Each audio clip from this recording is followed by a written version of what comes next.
Hi guys, great day. Welcome to Pearl TV. At sa video na to guys ay tuturuan ko kayo kung paano magluto ng masarap na biko. Authentic biko na luto talaga ng isang Bicolana. So as you can see guys, ayan.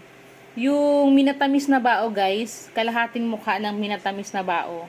Tapos dalawang gata guys. Ayan guys, niluto ko yung bali minelt ko dyan yung minatamis na bao sa gata, okay? Tapos, you have to ensure na talagang melted na lahat ng ng minatamis na bao, okay? Tapos, yung kanin, guys, dapat yung pagkaluto nyo medyo hilaw, okay? Yung malagkit rice, medyo hilaw, okay? Kasi,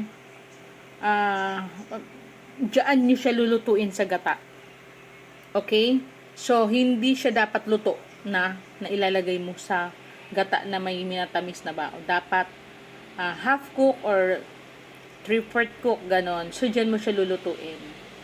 Okay? And make it sure na yung dami naman ng gata is kaya niyang i-cover yung rice na yon. So, ayan.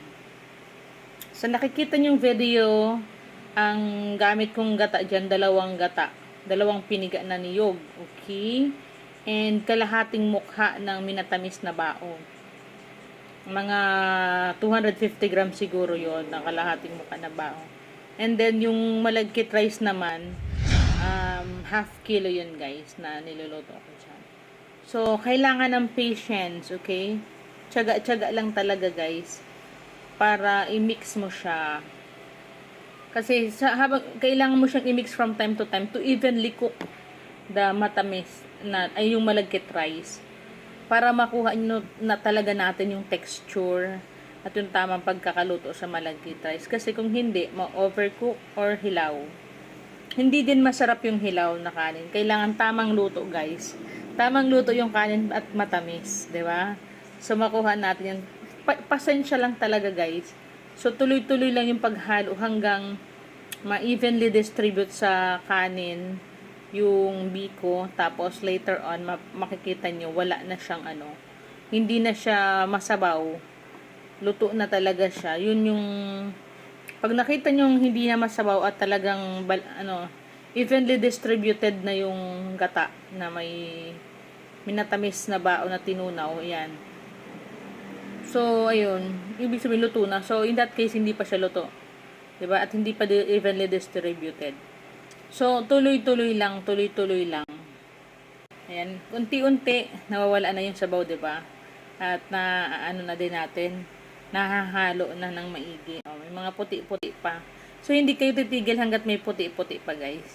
Kailangan balansin natin mahalo. Kaya nga tawag niyan, guys, sa Bicol, linukay. Actually, linukay talaga yan. Hindi talaga yan Bicol sa amin. Linukay kasi parang hinukay-ukay. Hinalo-halo, linukay-lukay ba? Diba? Ganyan-ganyan siya, oh. Para nga yung matamis na bao, maging matamis. Para yung kanin, maging matamis. So, ganyan po siya.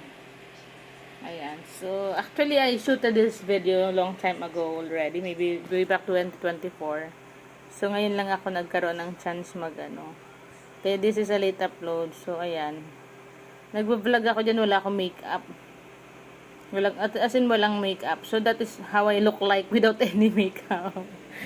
Ganyan ang itsura ni Ma'am Shi, walang makeup, guys. So, kasi from time to time, 'di ba, I face in front of the camera na wearing makeup, talagang masilyado yung face. Masilyado ng lang naman, press powder, tsaka pulbo. Ayan.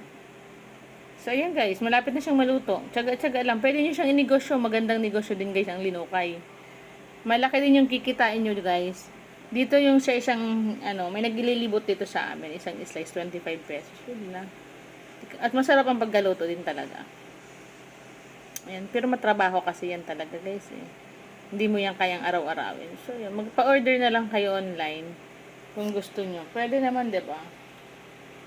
Pa-order kayo ng biko. So next time gagawa tayo ng biko na ganyan. Magbebenta ako. Maglilibot ako ng biko sa mga kapitbahay. Biko kayo riyan, di ba? Pwede, Magandang negosyo eh. Merienda goals. Pero the best guys is mag-post kayo sa social media. Kasi ngayong panahon guys, social media na ang labanan, okay? Magandang negosyo. Social media, lahat ng paninda mo, post mo sa Facebook, sa sa YouTube, lahat. Pwede kayong umorder din sa akin guys, kung gusto nyong umorder. Ayan. Ganyan, masarap ang lulutuin natin.